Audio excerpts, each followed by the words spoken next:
jsem myslela, že budete hodit velice zákonně.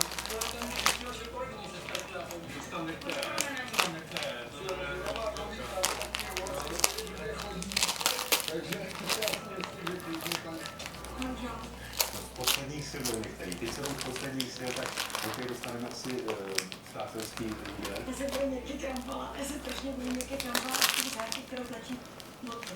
A kdyby Hanku Krampolovou nebolely nohy uvězněné ve společenské obuvi, určitě to dopadlo mnohem, ale mnohem hůř. A není se co divit.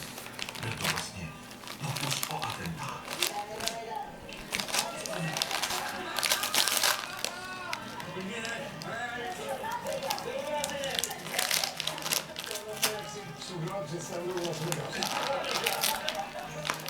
Jste strašně hodí, že se vypíšeli další náš takový,